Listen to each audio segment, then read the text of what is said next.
Hope you are fine and doing great. Today I am here with another new video in which I will explain about the incoming call problem in your Realme 9i. But firstly, if you are new to the channel, do subscribe and press the bell icon so you can get the new videos. Now let's move towards the video. In this video I will show how you can solve your incoming call not showing on the display. Like if you are receiving any call but you can't see it on your display screen, you can solve it by the way as I am showing in the video.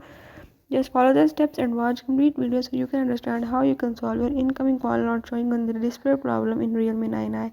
Let's watch the video.